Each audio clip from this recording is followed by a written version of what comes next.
Bueno, pues muchas gracias a todos por esta invitación, por la oportunidad de compartir un poco con ustedes acerca de la información de Colombia, lo que ha sido nuestra historia, la situación de inseguridad que hemos vivido a través de los últimos años. Colombia es, digamos, un caso que vale la pena marcar, es un caso exitoso.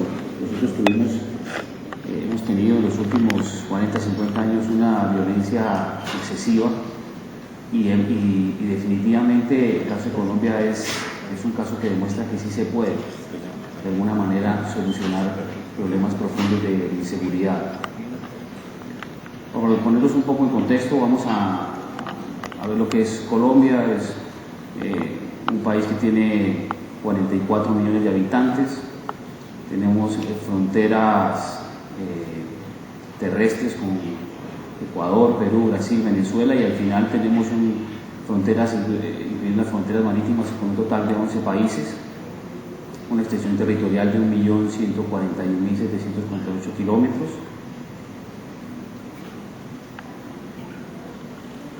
Esto es la repartición geográfica del territorio, en donde vemos que Colombia está dividida prácticamente en dos grandes subregiones. Digamos vamos a decir la parte norte del país y la parte sur.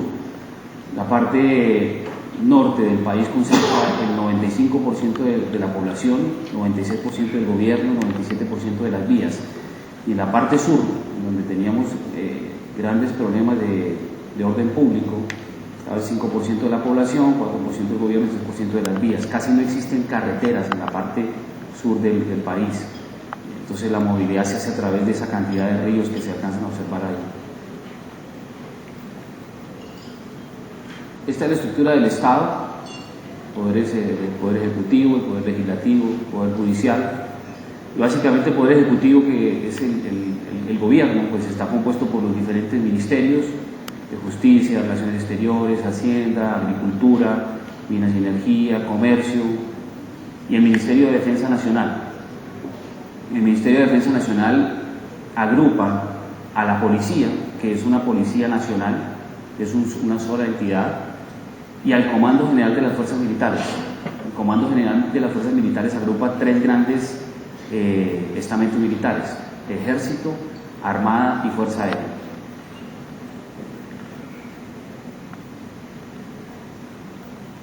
¿De dónde venían o de dónde vienen las amenazas a la seguridad en Colombia? Terrorismo, secuestro y extorsión, tráfico de armas y narcotráfico. Seguramente cosas familiares para muchos de nosotros que, oímos de esto en las noticias todos los días.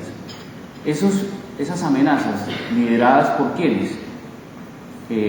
Organizaciones como las FARC, el ELN y las bandas criminales, que son, digamos, organizaciones que en un pasado tuvieron alguna intención política, pero que se fueron diluyendo a través del tiempo para convertirse, digamos, más hacia el lado del narcotráfico.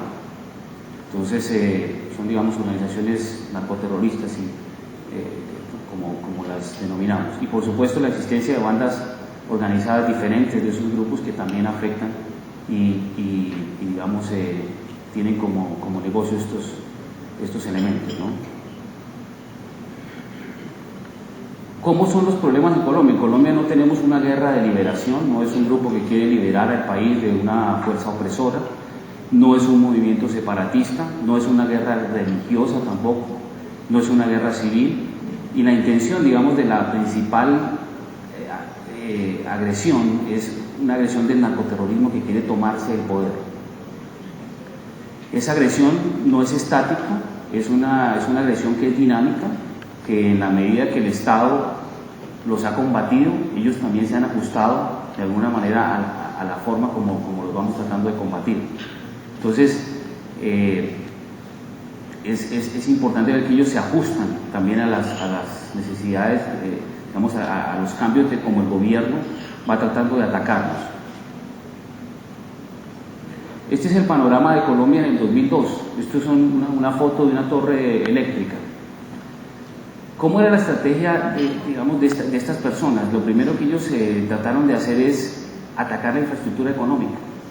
Imagínense, en el año 2002 tuvimos casi 500 ataques a la infraestructura eléctrica, 500 de estas torres derribadas. ¿Para qué? Porque en la medida que el crecimiento económico decrece en un país, el narcoterrorismo florece porque se vuelve una alternativa para la población.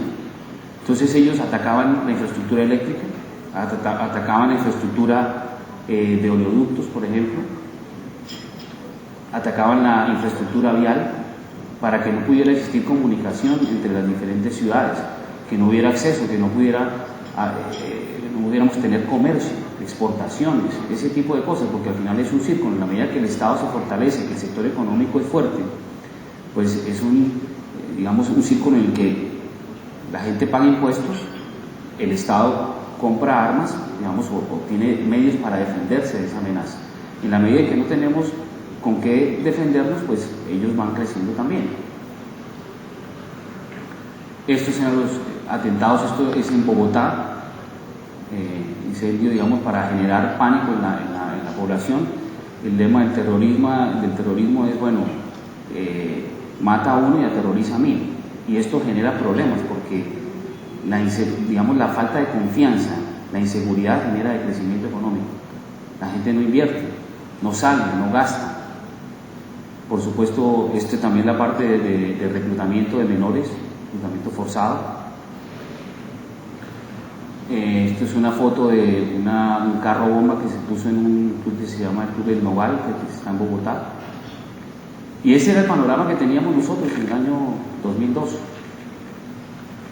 Índices de seguridad, casi 30.000 homicidios al año, en una población de 44 millones de personas, 80 concejales asesinados, 680 víctimas de masacres, 92.667 familias desplazadas, 2.882 secuestros y 1.645 acciones terroristas. Esos eran nuestros índices de seguridad en ese año. Imagínense los problemas de gobernabilidad que teníamos, había claramente regiones en donde no había presencia del Estado, no había ni presencia de la fuerza pública, ni presencia, por ejemplo, de los alcaldes. Los alcaldes a veces teníamos sitios en donde el alcalde estaba en Bogotá, pero su pueblo era en el norte del país, no podía estar ahí. Un sentimiento de temor y pesimismo generalizado en toda la población. Ciudadanos atrapados en las ciudades con miedo de viajar, simplemente pues estando en Bogotá, pensar uno en desplazarse a una población que quedaba 1 hora o 2 horas, era un riesgo porque salir, sobre todo, en la noche aumentaba, pero inclusive en el día también podían aparecer retenes de estas organizaciones y simplemente pues iban mirando más o menos, ¿no?, el carro que tenía la persona. A veces lograban tener información satelital de las personas con los documentos y se los iban llevando, iban secuestrando a las personas. En un país de 1098 municipios teníamos 168 municipios sin policía, no había presencia de la policía, y más de 300 municipios sin alcalde. Un tema de ingobernabilidad absoluta. Estancamiento económico, incremento en la migración al exterior. Por supuesto, mucha gente quería irse de Colombia, ¿no? En la medida que tenía posibilidades quería emigrar a cualquier lado, pues de manera obvia, ¿no? Y desplazamientos forzados. Muchas familias que estaban en los sectores rurales en donde se activaba la violencia, pues querían venir a las ciudades, y eso aumentaba el problema porque no había tampoco fuentes de empleo. Es un problema complejo.